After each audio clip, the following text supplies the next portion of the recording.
marami nang riniriklamo dito in the past. And this is with regard to reblocking. Reblocking. O, i-explain ko anong reblocking kasi ito talaga, kinakagalit to ng lahat ng mga kababayan natin. At naririnig ko na to, elementary pa lang ako. Okay? Simula pa lang na nagkaroon ako ng isip, naririnig ko na to. At sinasabi ng mga kababayan natin, bakit ba merong mga kalye na maayos naman na tinitibag, sinisira, tapos gagawin ulit. Hindi ba? Di ba usong-uso yan? All over the country yan. At ganyan, dami ko nakikita dyan sa mga kababayan natin. No, kahit tayo, lumaki tayo. Yan ay naririnig natin. Dekada na natin naririnig yan, di ba? Bakit ba ang DPWH binabakbak ang mga kalye na parang okay naman para lang gawin ulit? Di ba? Well, siguro, sa maraming pagkakataon, alam na natin kung bakit. Di ba? Okay. Kasi, pinagkakakitaan yan yun.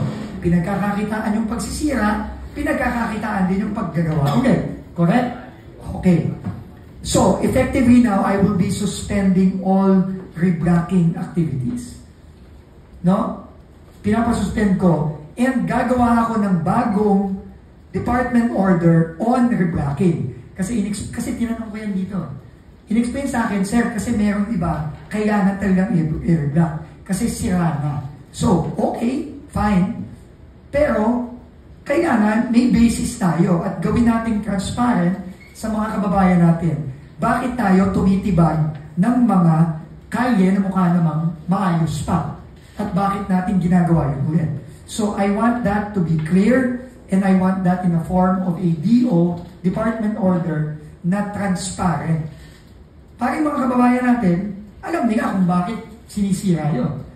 No? Dahil pikado na, o sira na sa ilalim, o whatever. Pero in the meantime, suspended muna. At meron na akong dalawa na example na ginawa. Si Visor, ito, sa Bukawi, Bulacan to, ayan. O, tingnan niyo yung kali.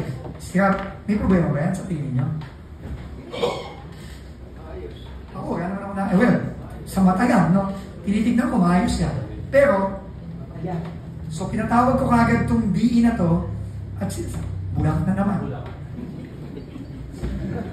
Bulang na naman. Anyway, pinatigil ko na yan. And, ito din, nag-report sa akin si Mayor Myla Ting. Nagpapasalamat ako kay Mayor Ting. By the way, nagpapasalamat din ako sa mga kaibigan natin sa Visor. Salamat na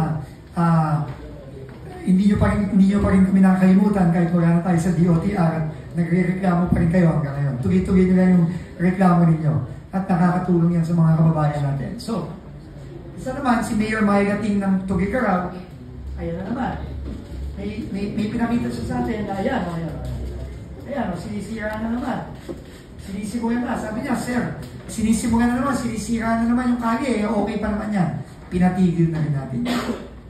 No? So, sa mga kababayan natin, alam ko, marami sa inyo, galit na galit dito.